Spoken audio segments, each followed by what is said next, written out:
Milam sends it high to left field and deep. Jones back at the track.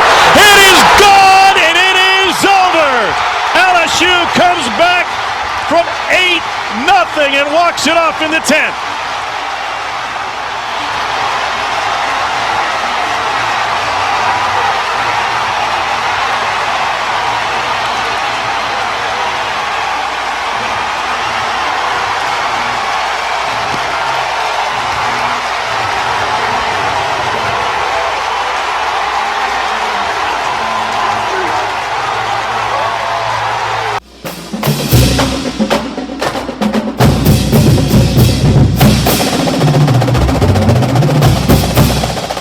And welcome into Tigers Roar. I am Jonathan Poche, joined as always by the Budman, Buddy Songy.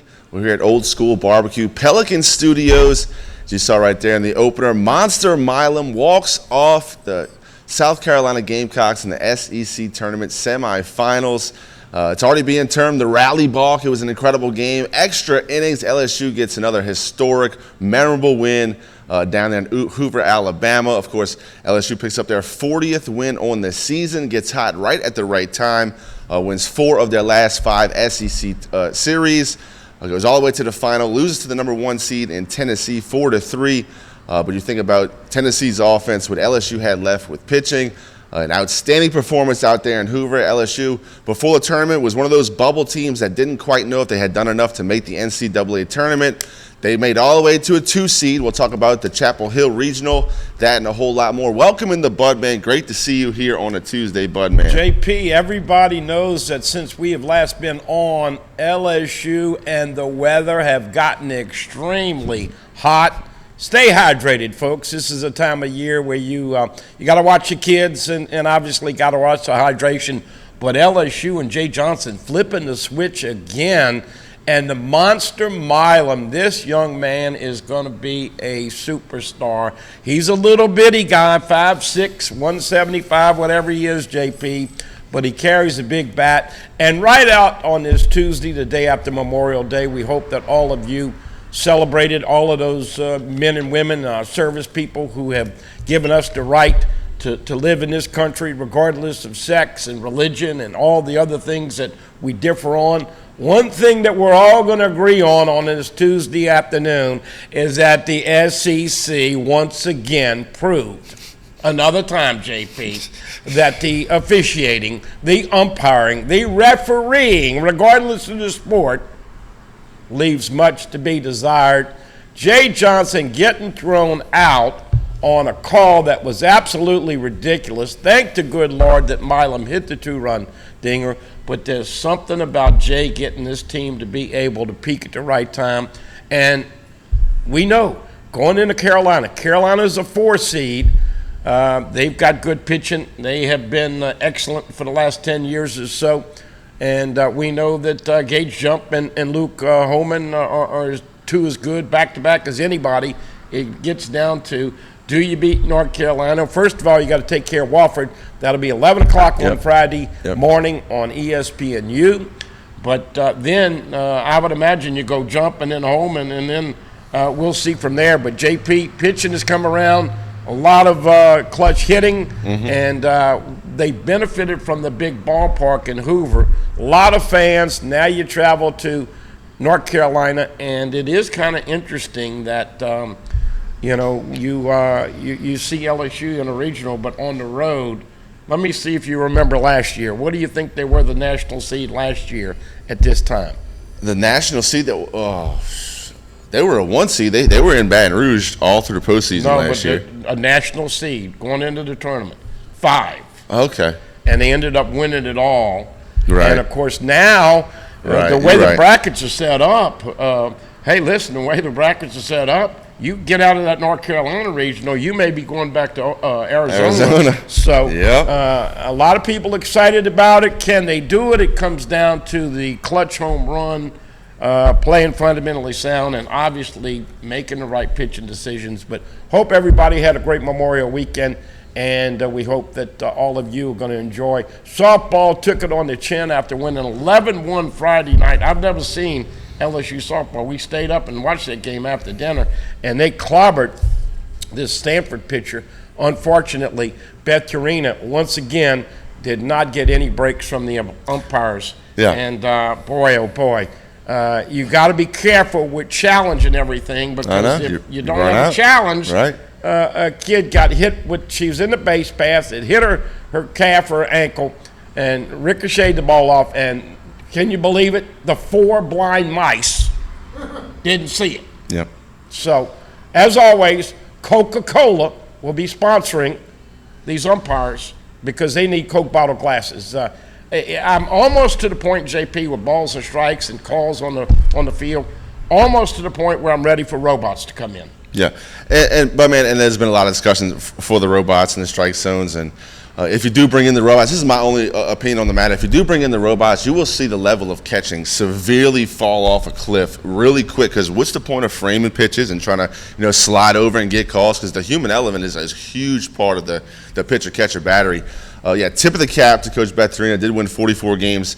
Look, they wasted all their hits in their first game. 16 hits, tied the season high. Also, 3 home runs, 10-run rule.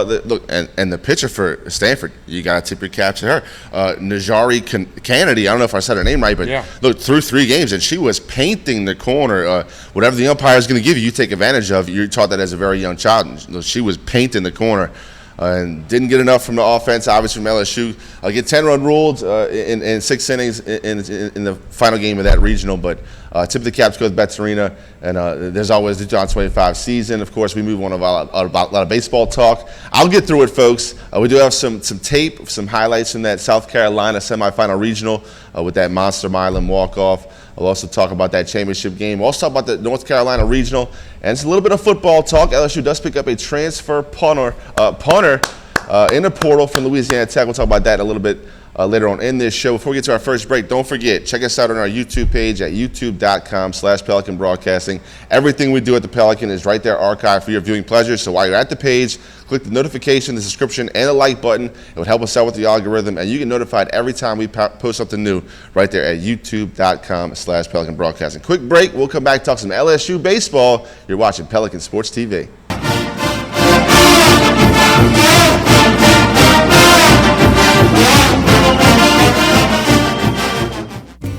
Hi, I am Dr. Farrell Frugier Jr., and I am a general dentist at Frugier Family Dentistry.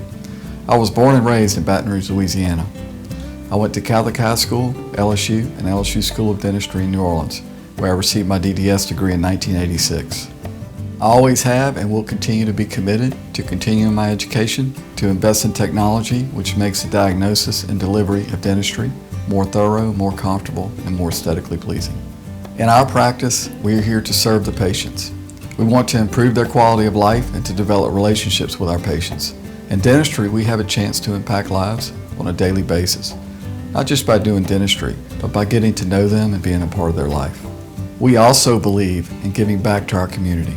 So every year, we give back to the Greater Baton Rouge Food Bank, Toys for Tots, and Mary Bird Perkins Cancer Center. Please stop by and visit our office. We would love to take care of you and your family.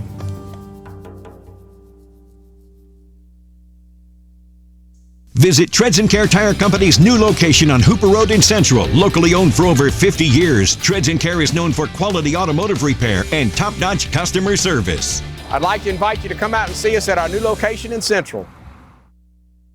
At the Team Automotive Group, we're turning Teacher Appreciation Week into a month-long celebration. Bring your teacher ID to any of our dealerships and save an additional $500 off of any new car purchase. It's our way of saying thanks for all you do in the classroom at every location of the Team Automotive Group. You can't smell it, but you can almost taste it. And whether it's for a family get-together or a game day feast, having Manda in the mix always sounds good. For 3 generations, their quality meats and original seasonings have made Manda a Louisiana legend and made their family sausage Louisiana's family sausage. Manda Fine Meats, the flavor says it all.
And we continue here on Tigers Roar. I'm Jonathan Poche and the Budman talking some LSU baseball this past weekend. The SEC tournament out in Hoover, Alabama, Hoover Metropolitan Stadium. Beautiful stadium. They keep it pristine. A bunch of games in a very short amount of time, but the infield, outfield always looking fantastic.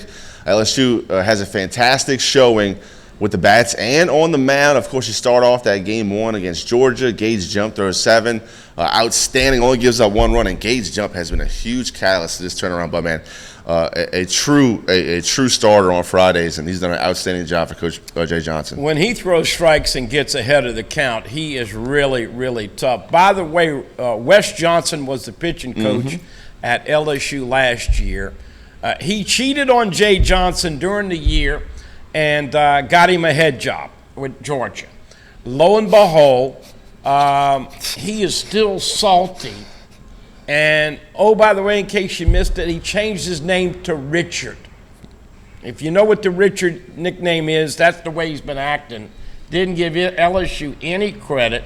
Oh, by the way, Georgia and 4 other SEC teams, all national seeds. That means they'll host in the regional, in the super regional, but 9-1. I thought it was the best complete game of the year on Friday. Yep, and we knew the ballpark being a large ballpark, especially if that wind's not blowing in the right direction, the home run ball wouldn't be a factor in the game, and Georgia has depended on that home run ball, especially Charlie Condon, which everybody was trying to, crown the kid. 4 in that game.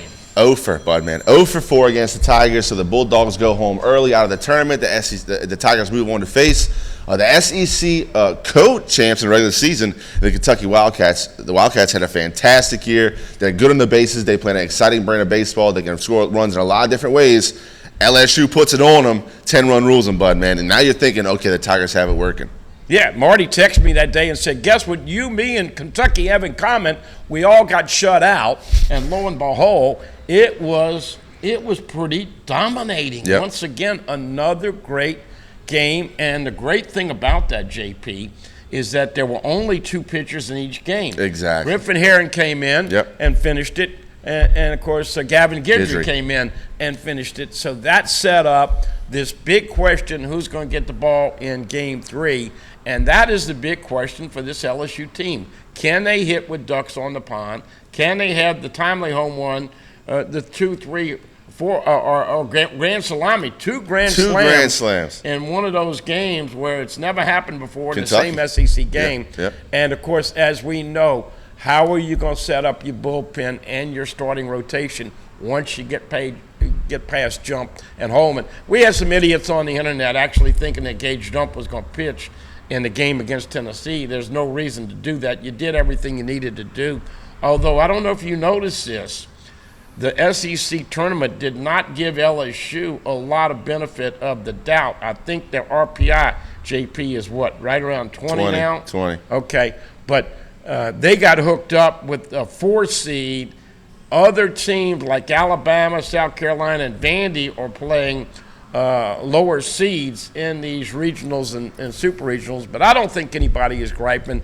It's been a heck of a last 2 weeks, and they really have got it together. Of course, they've been playing good defense as well, and that's been a big part of it as well, JP. Yeah, so the game on Thursday, the first time LSU plays the Gamecocks, of course, I don't know if you knew this, but Cole Messina, and if I was a teammate at Cole Messina, it'd be the Funky Cole Messina all day long. Yeah. Funky Cole Messina. I don't know how that's not his nickname, like to jump. We have Tommy Tanks. They have Funky Cole Messina.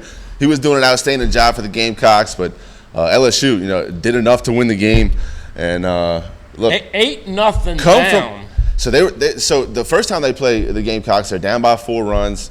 You think, look, LSU has really struggled the entire year to come from behind, especially when they're trailing in the 8th inning. They'd only been done once this entire season, but of course they rally back. Milazzo with the bunt, Braswell with the hit. Braswell being a former Gamecock, you saw him pumping his chest. He was so proud. He said it was his proudest moment in his baseball career and his whole life. He's bought in. He says LSU was his dream school, moving him. So happy for that young man to come through with 2 outs, that big RBI hit. LSU beats the Gamecocks. They get a day off. Yeah. Move to the semis. They get the Gamecocks again. We do have some highlights. We'll ask AT to go ahead and show that. And, but, man, it started off great defense, and the freshmen have been outstanding. Here's Jake Brown in center field. But really, Javen Coleman came in to start this game. He hadn't pitched a lot this season, battled some injuries. But LSU started off good with some great defense right there by Jake Brown. Jake Brown, Ashton Larson, and Stephen Milam, all three freshmen, have really come a long time. I think this is that's the catch. That's the same play. Yep. Jake Brown, you've had to play Paxton Klink. Paxton Klink's been banged up a little bit, and he hadn't been hitting at all. Paxton Klink, of course, been playing late on the defensive substitutions. But Milazzo has been a rock behind the plate and has done a good job. And once again, Michael Braswell. Isn't it amazing? We saw Jaden Daniels when he left Arizona State, and they act like there's no baggage. But you could tell this was big for Braswell the third. And Tommy White has been absolutely outstanding at third base. He struggled at the beginning of this game, but so did the third baseman for the Gamecocks, and that was kind of even right there at the hot corner. Walk right here, brings in a run. LSU working the scoreboard right here. Great at-bat. And here comes Pearson. He pierces one right through the right side. That's going to score 2, and the Tigers are absolutely feeling it on the comeback trail. Yeah, no doubt about it. You know, you really get a lot of confidence when you come back and win these games. And, of course, we're not going to spend a lot of time on the umpiring. But, JP, I don't know how much you've been able to watch. And look, I mentioned the robots, but the balls and strikes have just been so inconsistent. And here you go once again, LSU with a big rally, and both of these games, either one could have lost. Of course, the big one was winning the Marble game where you got the day off for Friday. Yep, here's some good defense. Double play ball right here. Braswell to Milam to Jones, and that's just what the Tigers needed there. Got a good outrider right there from Sam Dutton. Michael Braswell, of course, he's still feeling the hit from the day before. So more good pitching from Dutton right here. Gets the strikeout. LSU down a couple runs. We're going to get to the end. Bear Jones absolutely obliterates this ball. Knew it was gone. LSU hit the ball well all weekend. With Bear Jones, he was 0 for 7 start and then launched the ball out the park. And sometimes that's all you need is one swing. Yeah, and in the game against Tennessee in the finale on Sunday, he hit 471 feet. Yep. So Jones has come up. He leads the team in home runs with 26.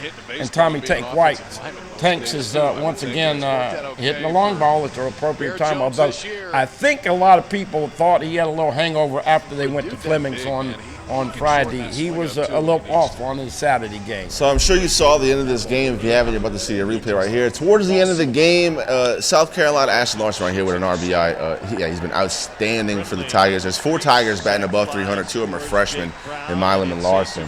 And here's an RBI, getting the Tigers within 2. Braswell, of course, lifts one. And look, LSU, you mentioned the clutch hitting, but Braswell, Milam, the guys that you don't expect a lot of home runs, came through in the clutch. I think Milam had 2 home runs on the weekend and did an outstanding job as a freshman. Braswell had 1 home run in the regular season. He's got 3 now, so he had a big one. And so, once again, look, this team needs a home run. You know that. They have trouble when they're trying to manufacture runs with small ball. Helmer's another great play right here by our freshman. Ashton Larson, full extension coming up. Not an easy play to make. I believe we'll get another look at it, but both with the bat and in the field, 44 made another exceptional play running up against the wall. I thought the big ballpark made a lot of opportunities for plays at the wall. Both teams, South Carolina, the guy from center field robs Tommy White of a home run the night before, and there's outstanding plays all over the field.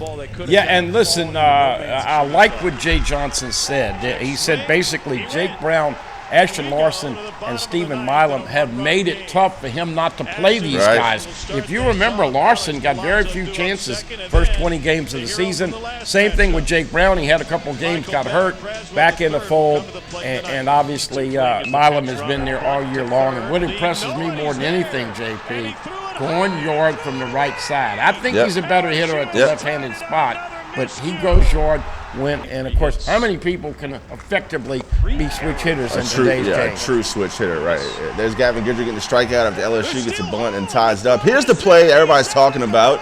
Was Brady Neal behind the plate? They called balk interference on the catcher because according to the rule, if it's a squeeze play or a steal home, the catcher cannot touch the plate or get in front of the plate before he receives the ball. Of course, called out first, though. Of course. Umpire called out first, and the Carolina coach came over, and that's when it got crazy. So it got crazy. We'll talk about it. We'll talk about it after this replay happens, but look at it one more time. Of course, you see Brady Neal never touches the plate or gets in front of the plate. All he does is receive the ball and tag. They're running from South Carolina out. Of course, it didn't matter because Milam walks it off right here. Immediate justice from the baseball gods. You don't often get to see it, but this is why baseball is beautiful. You have to get the last guy out. Milam walks it off as a freshman. Huge moment for the Tigers, but I want to talk about the call. Budman, they read out the letter of the law. Squeeze play or steal home. The catcher interference was called because they thought after the teams had changed field, South Carolina then comes on the field to take their infield practice. The umpires on a non-reviewable call, then get together for the first time. They say, hold on, wait a minute. We think we saw the catcher step on the plate. So not only is it a balk, not only is it interference, not only does it run count, but the batter then is awarded first base. Umpires come together again, and then again for the third time. When it happened for the third time, Budman, everybody watching the situation 18 minutes deep knew these umpires had no idea what had happened, and they don't know what to do now. So everybody just stay calm, except for Jay Johnson. A beat writer for LSU was at the game.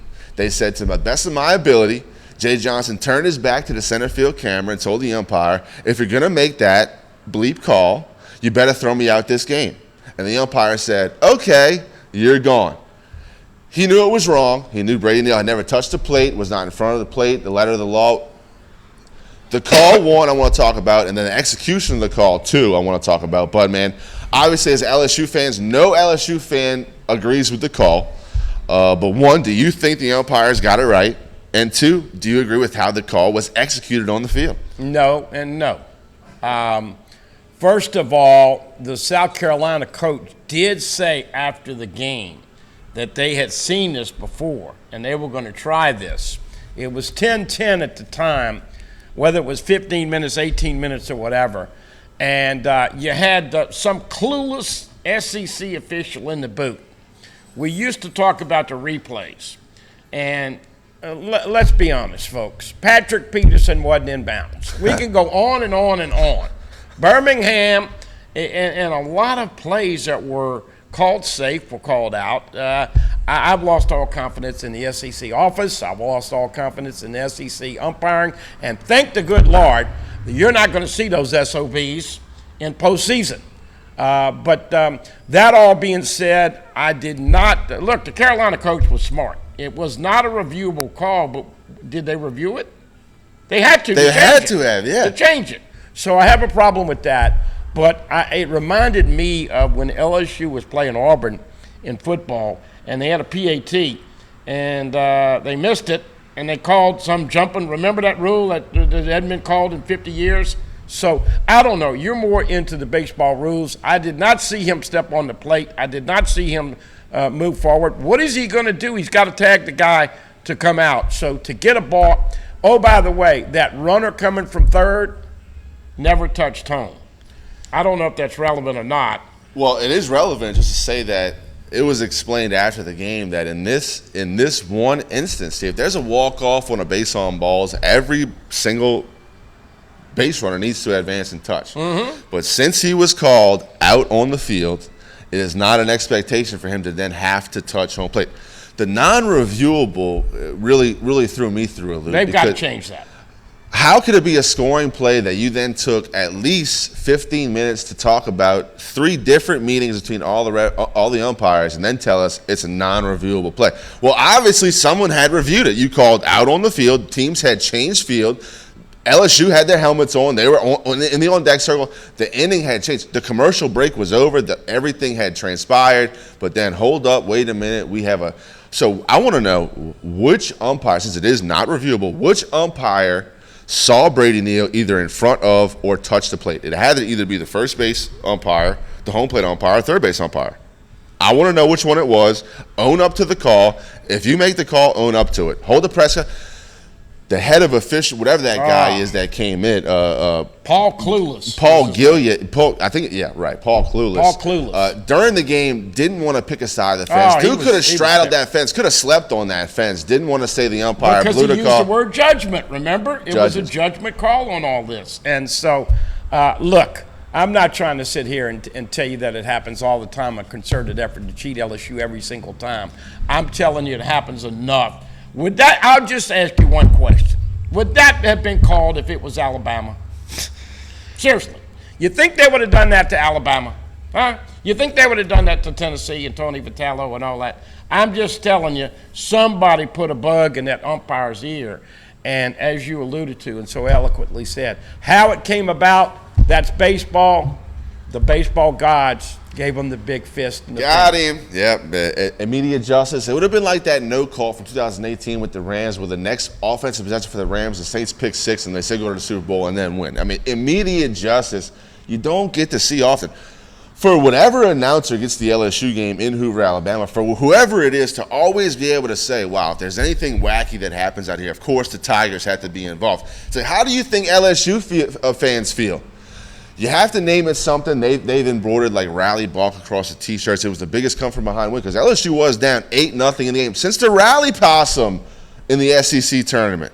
So something is wacky with LSU at Hoover. Well, it's Corey. Remember when Corey got hit on the head with the Tommy White home run? With the helmets. That is the thing. By the way, they did have T-shirts printed up. Ball don't lie. Yep. And if you don't understand that, they ended up winning, even though the SEC was incompetent.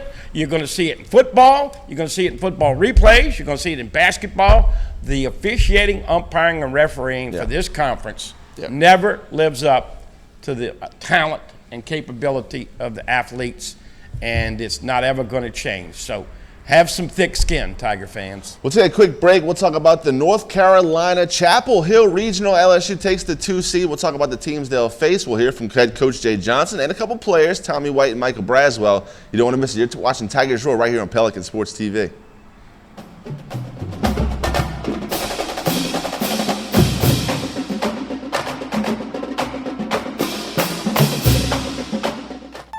Tremonti's has meat, Tremonti's has seafood, Tremonti's has much more.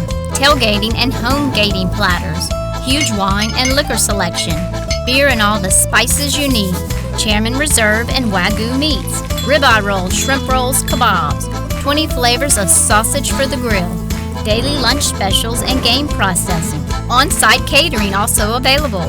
Good meat ain't cheap and cheap meat ain't good. Visit Tremonti's.com. Caught spiders?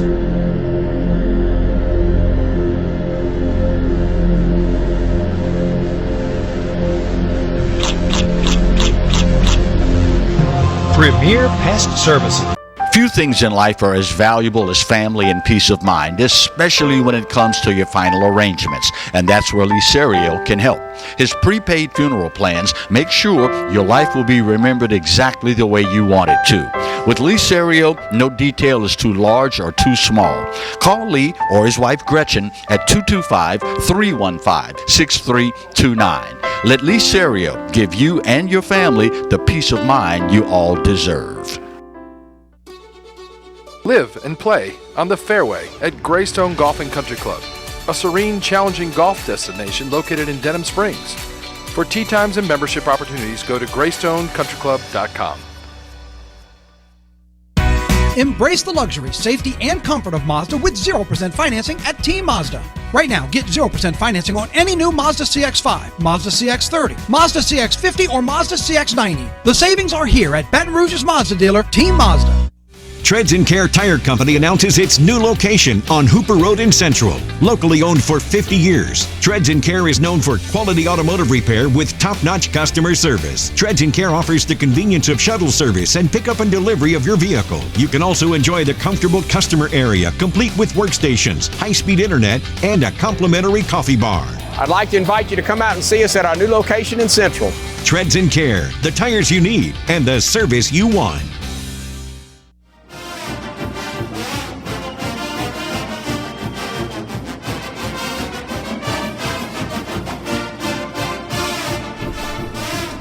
Welcome back to Tigers Roar. Jonathan Poche and Buddy Songy here at Old School Barbecue, Pelican TV Studios, talking some LSU baseball. Of course, Selection Monday, as it came to be, was yesterday as we celebrated Memorial Day, and also got to see where LSU was going to be playing their regional. It ends up being North Carolina Chapel Hill. We do have a graphic show you how that bracket's going to lay out. Of course, LSU will face Wofford first, as you see right there on the screen. Don't know a lot about Wofford, Bud, man. I know LSU has never faced them as a program. Also in the bracket, Long Island Sharks. Also, LSU has never played them before. And then North Carolina. Last time LSU faced North Carolina, 2013 College World Series.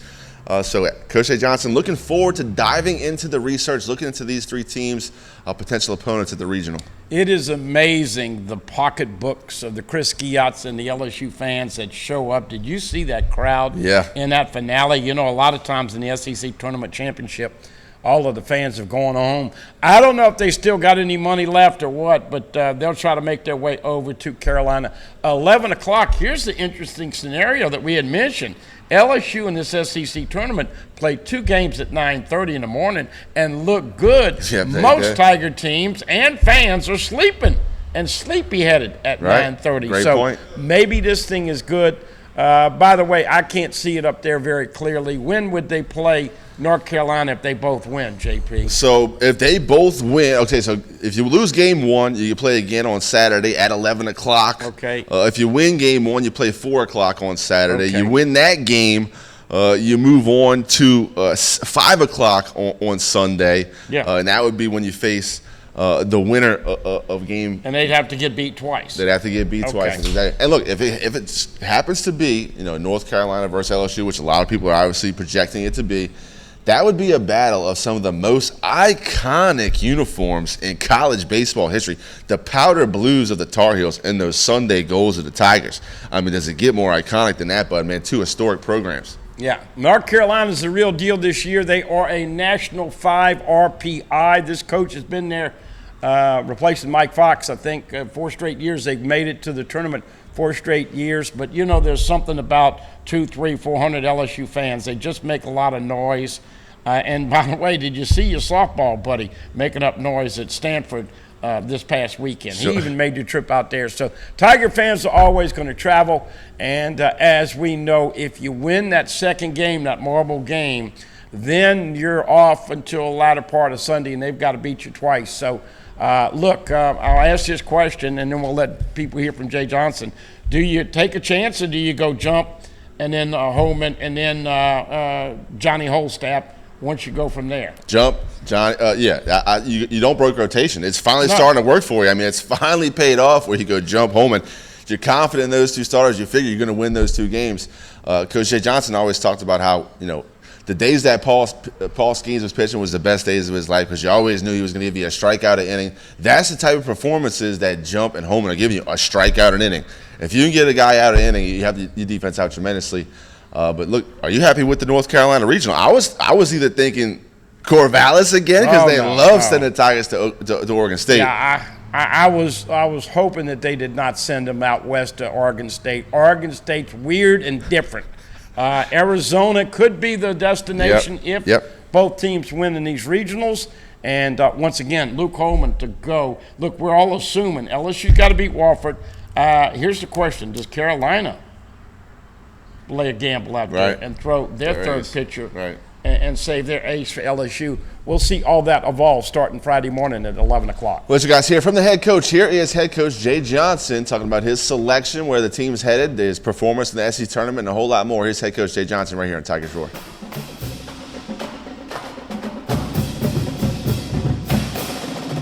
UNC, Wofford, and I guess Long Island as well.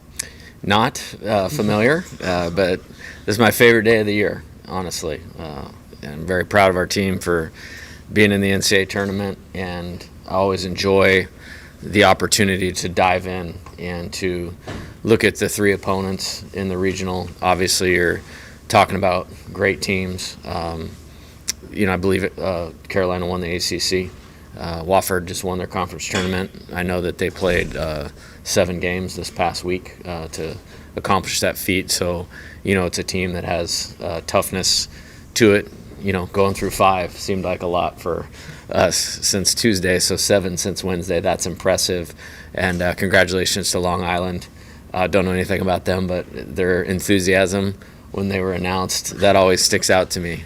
Been at programs, where that's a big day when you get that automatic bid as a mid-major that's a one-bid league. So playing 3 championship teams, so that's awesome. Do you have any sort of takeaway with, I guess, coincidentally being paired up with Tucson's regional, and in case if you guys make a super, potentially having to go back there? Not really, just because they're so much ahead of that. Yeah. Congratulations to them for winning the Pac-12 and the Pac-12 tournament. Obviously I pull for their program. Obviously if we're not playing each other, which we haven't played to this point. But no, not really. I think once I saw Wofford, it kind of, there's a brand or style of baseball that I know that they have, even though I'm not familiar with them, and I started running through that in my head. And then, okay, where are we going? Okay, we're obviously flying. This is when we're going to put in to leave. So, I mean, there's so much ahead of that happening for both of us. I really haven't thought about that. So roughly then, what's sort of the timeline moving forward heading into this? Yeah, we needed a rest day today. So especially those guys that were on their feet for 5 days. I'm really thankful to our administration. We got us a plane yesterday to get home. And I think the difference in getting home at 9 p.m. versus bus and 2:30 a.m. is very impactful. So those guys will be in the training room today. Tomorrow we'll have a light workout, which will consist of mostly in the cages, and then the strength and conditioning piece will be important tomorrow because we played just about every day of last week. We'll have a regular or more normal practice on Wednesday to cover some things that we uncover, about our opponent on Friday. And then we'll probably shower and eat here and then leave mid to late afternoon and then get there, get a good night's rest. It's a 1 hour time change. It doesn't seem like a lot, but I'm always very sensitive to that in conference play when we do that. So getting there Wednesday I think is important. And then we'll have the practice day. You get like an hour and 15 minutes, I believe, on the field on Thursday.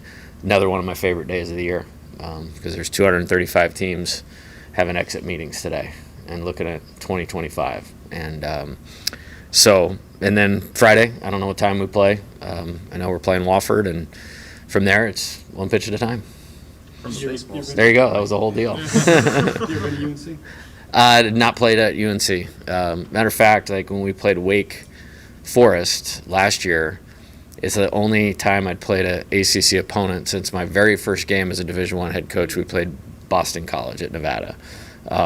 So yeah, I have great respect for their program. Much like LSU, relative to, there was a stretch there with Omaha trips. They were running around Omaha a lot. Mike Fox was the head coach there, and Scott Forbes is the head coach now and was the associate head coach then. And you think about all the big league players that they've had, it's one of the best brands in the sport. So I think it's awesome. Coach, you guys are probably the hottest team in college baseball right now. You've probably played some of those kind of teams before. How do you beat that kind of a team? And what components are difficult about facing a team with that much momentum? Are you talking about Wofford? No, you guys.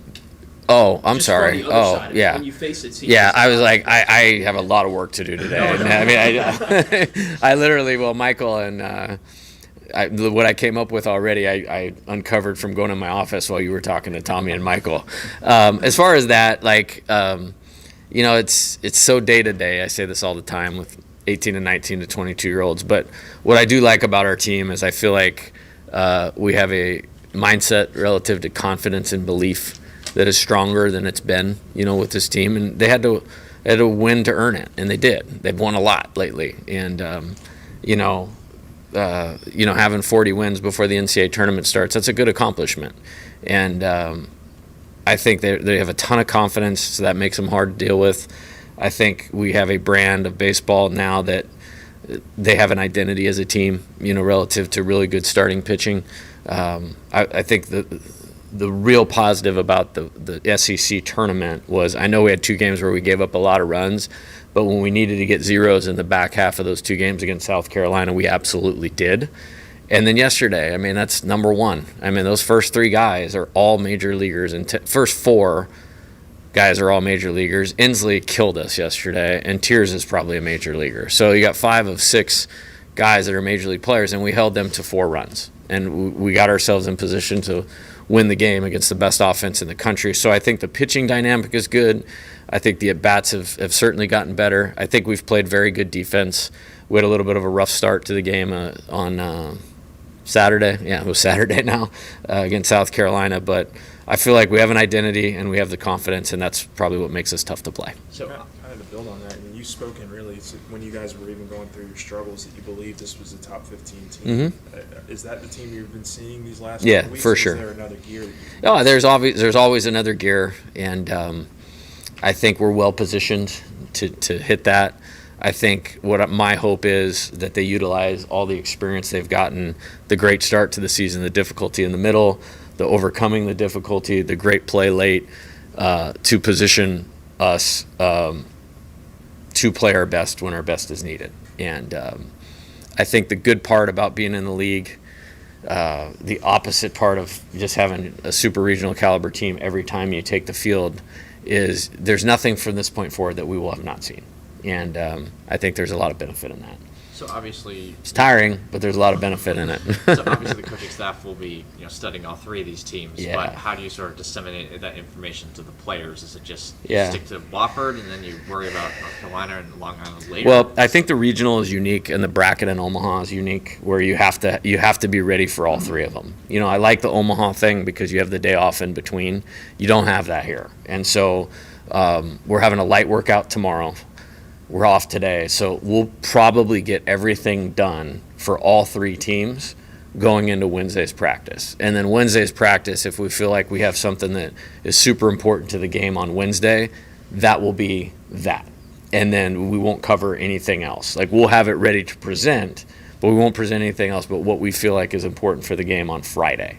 Then, if you win, lose, whoever the next opponent is, during the day or the evening, if we have time to meet, we'll cover what's important for that next game.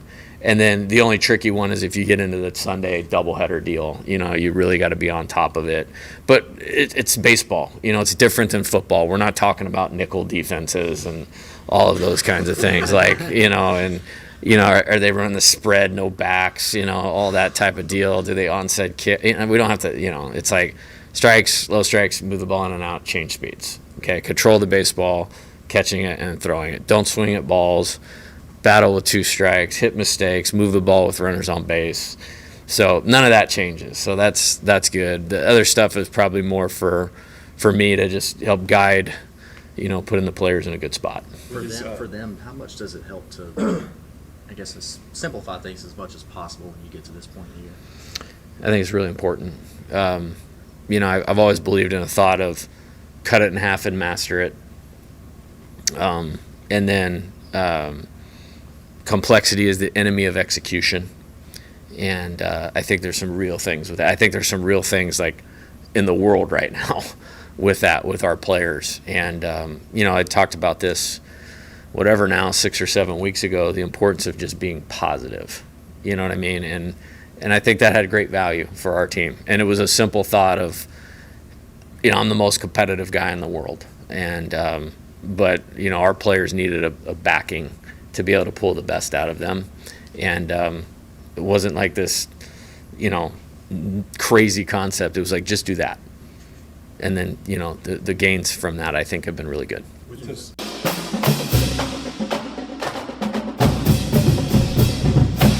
That was head baseball coach Jay Johnson talking about his team's mindset going into the postseason. I talked about to him like 4 to 6 weeks ago about the importance of staying positive. Positive mindset seems to have turned it around, has the LSU Tigers clicking on all cylinders, peaked at the right time, heading towards the postseason.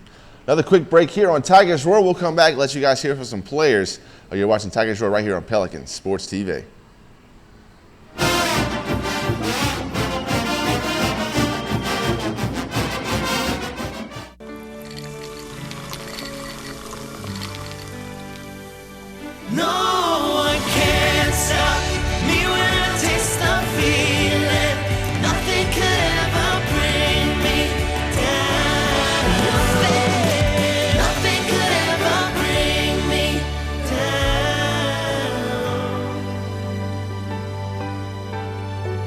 Taste the feeling.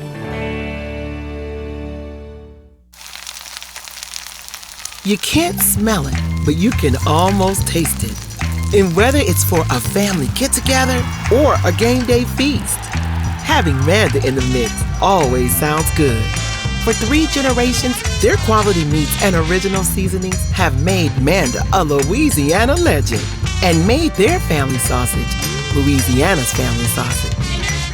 Manda Fine Meats. The flavor says it all.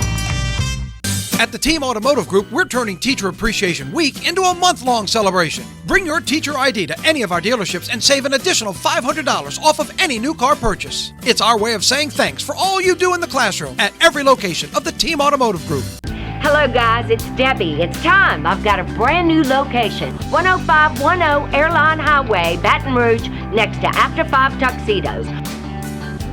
We have the perfect spot to get all your wedding and formal wear needs. Come see our one-of-a-kind name brand and get great prices. With 30 years experience, the best customer service anywhere.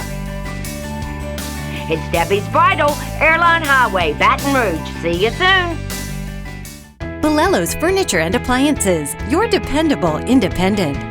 Depend on us for service, for selection, for price. Get huge Whirlpool savings. Shop now and save on Whirlpool appliances throughout the store. Plus, experience our price match guarantee and ask about special financing. You can depend on the know-how of people who live appliances every day. Bolello's Furniture and Appliances, your dependable independent with nationwide buying power. Live and play on the fairway at Greystone Golf and Country Club, a serene, challenging golf destination located in Denham Springs. For tee times and membership opportunities, go to greystonecountryclub.com.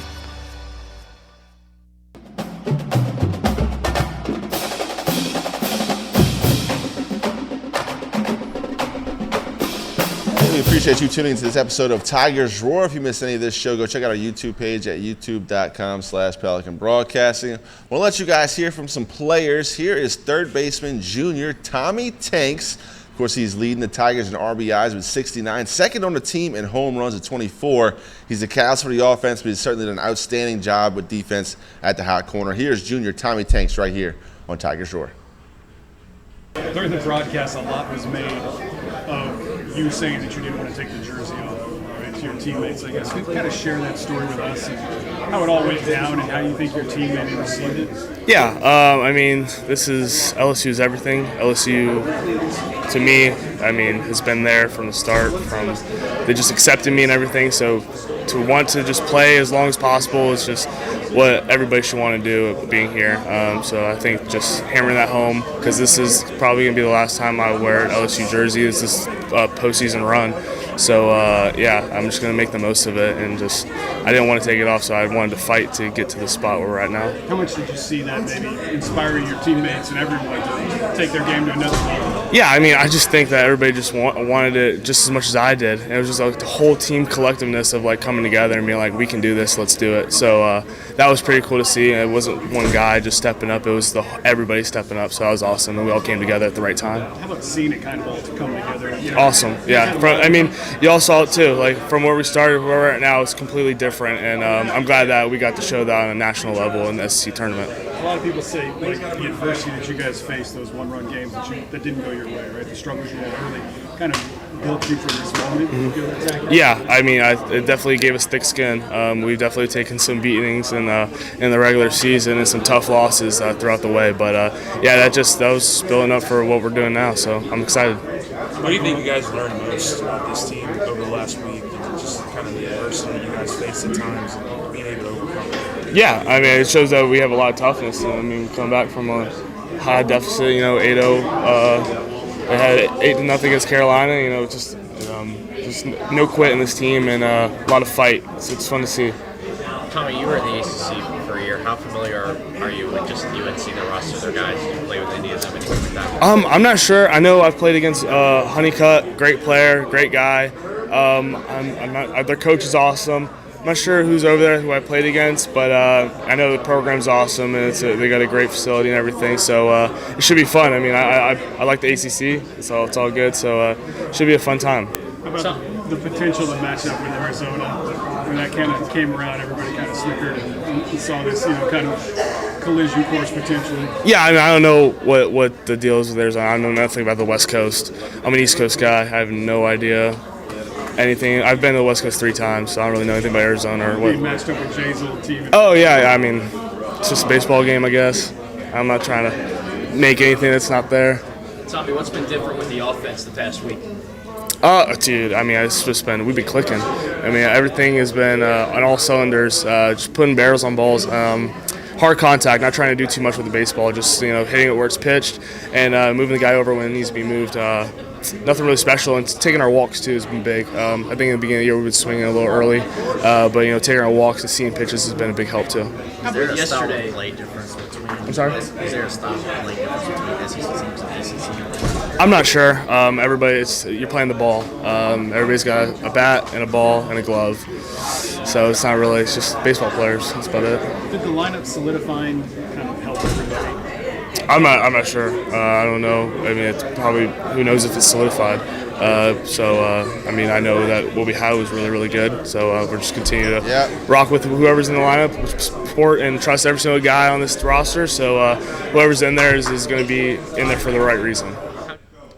All right, so there you go. Tommy Tanks White, JP, going to go down as one of the greatest third basemen of all. I was talking to Todd Walker last week on his show, and he says without a doubt he would be the starting third baseman on the all-greatest LSU baseball team. Got a new walk-up song, iconic 2-run walk-off against Wake Forest last year, and we'll see.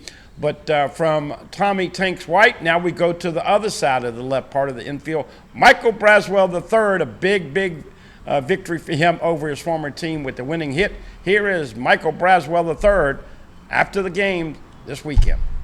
The ball that you guys are playing right now, Jay likes to use the word sustainable style of winning, right? So, what does it mean to be on this team and kind of be playing your best ball when it matters most? I mean, it means a lot, just off the fact that we were in a really rough spot a while ago, and that just makes it hit a lot harder now, right? I told the guys earlier, I said, as soon as we lost to Southern, I said, dude, we're going on a run. I was like, that just doesn't happen for no reason. We're too good of a team, and as soon as that happened, we said, man, look, I genuinely think we're going to go on a run, and, we're looking pretty good right now, a lot of work to do. Like I said, the road to Omaha now, and I said, hey, I'm excited for what we can do. What do you think helped spark the turnaround? Just getting belief in ourselves at some point, right? Like, I said this in a couple interviews before this. It's just we were before in the beginning of the season we were playing to not lose. Now we're playing to win, and I think as soon as we got in that mindset and took hold of that mindset, then our season turned around. How much is helping or having you at the top of the order, maybe helping everybody else kind of settle into what the game is going to be? Well, I mean, I'm just trying my best to go out there and provide for the team and get on base for Tommy and Bear and those guys and help out the team. And, it's working out pretty well so far. And like I said, there's a lot of season left, so I got to keep it up. I could very easily, mess up and then, I'm right back down where I was. And so I'm just trying to keep doing what I'm doing and provide for the team. You've been the leadoff guy a couple of times this season, but this time it seems like it's just sticking a little bit better. Is it because you're just more used to the way opposing teams are pitching to you as a leadoff hitter? Well, I'm just more comfortable at the plate. Beginning of the season, I started off a little slow when I was been leading off. I think in the opening day lineup, I was, deer in the headlights a little bit, playing at the dream school. Kind of a little, shaky a little bit in the field and everything. But as soon as I settled in and got comfortable, with all of my Bs and being comfortable at the box and being comfortable, I think I turned it around. So it really seems like you guys have settled into an order, like a consistent, kind of 1 to 9 order. How much do you think that's helped over the last couple of weeks, just having some consistency in the lineup? I know, just for most of the season, it was, guy was subbed in here, subbed in there, and just how much do you think that consistency has helped? Well, if I'm being honest, I don't think it really made too much of a difference with the lineup. I mean, we're all just trying to do our jobs at the end of the day, right? It don't matter. Like, I don't care if I'm hitting leadoff, 9-hole, 8-hole. My job is still to provide for the team, and whether I'm 1 hole the next day, 8 holes the next day after that. I mean, it doesn't really matter, and I don't think it matters to any of us really. We're just trying to all provide for the team and win games. How familiar are you with Chapel Hill and North Carolina and that team and anything? I played them, I think, 3 times in my career. I'm 3-0 as of right now. but I've never been to Chapel Hill, though. That's one thing I've never been. So, I mean, I'm excited to go there, and I'm excited to see what we can do in the regional. They played a series in Columbia? No. We play when I was at Carolina, every once a year, we would play them in Charlotte. Okay. So, it'd be like a rivalry game thing, so. How'd it feel getting an all-tournament team trophy there? Oh, it felt great, man. It felt great because, I mean, it's great to get all tournament team, but it also meant a lot just being in the championship game, right? I had never made it that far in the SEC tournament in my life, and doing it with these guys, and being from where we came, and being in the SEC championship game with all the LSU fans and the whole atmosphere. I mean, it was great.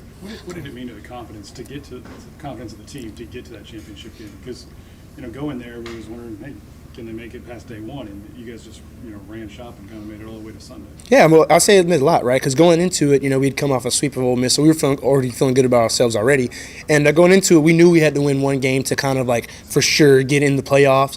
But then as soon as we played Kentucky and beat them 11-0, we were like, oh yeah, I mean, we're feeling great, and we just kept it rolling. And then we couldn't close the deal against Tennessee. But I mean, our team morale is higher than it's ever been. So I mean, we're really excited to get into the postseason and get going. We've talked a lot about maybe the adversity you guys have faced in the first half of the year paying off now. Do you feel that's true?